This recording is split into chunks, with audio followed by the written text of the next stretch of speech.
There are positive reactions to put a liquor store in Fredericton's old railway station. As Candace Whitman reports, beer drinkers and history buffs are ready to toast the idea. The old York Street train station, owned by the Irvings, will receive a much-needed repair. The project will cost them almost $2 million. New Brunswick Liquor plans to rent out the station after the renovations are completed. Downtown residents are happy that the Irvings are doing something with the property. Many see the dilapidated station as an eyesore in the community. I'm pretty good with them doing something with the building because the building's been here for a long time and it's a historic building and they're just letting it fall to pieces basically. So I think if they're going to do anything with it, building a liquor store is fine with me as long as it's like it renovates the building and it keeps its historical value. The store will be double in size compared to the previous liquor store on King Street, which was closed in 2008 due to a lack of space and parking. Residents are beginning to anticipate the opening of the York Street store. So it's a really big inconvenience that they closed the downtown liquor store. And I'm really pissed. But it's a good thing they're opening this one up, so I don't have to walk all the way uptown. The opening of the York Street liquor store is expected to be sometime in August 2010.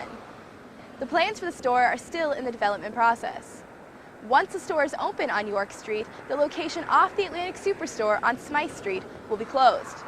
Both MB Liquor and JD Irving Limited are hoping that the new store will bring more developments to the downtown area. For Stu Journalism, I'm Candace Whitman. Downtown Fredericton is home to many beautiful historic buildings.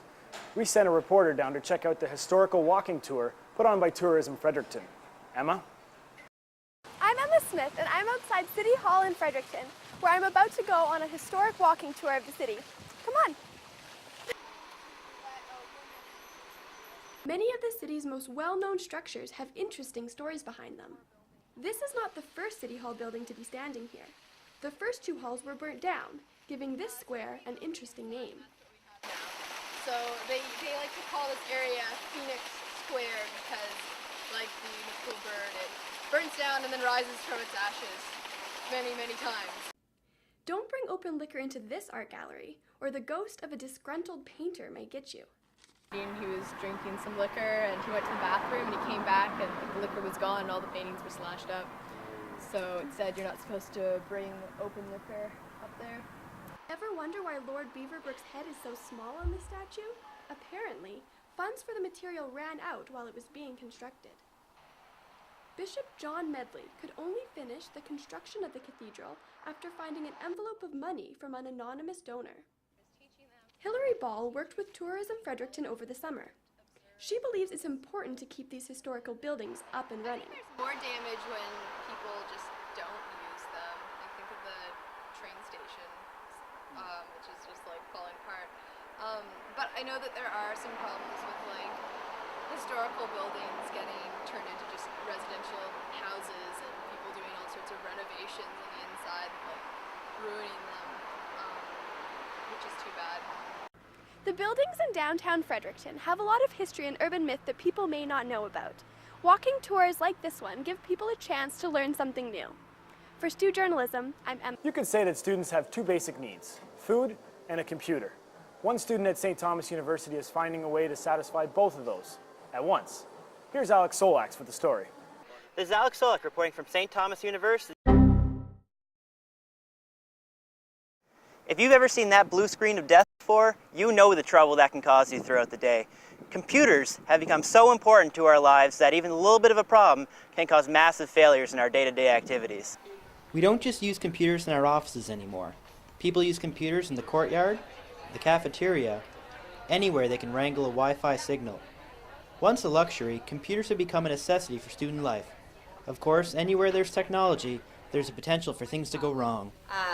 The hard drive failed 3 times. One was just before Christmas break in first year, right before March break second year, and then just as the warranty expired, it crashed again.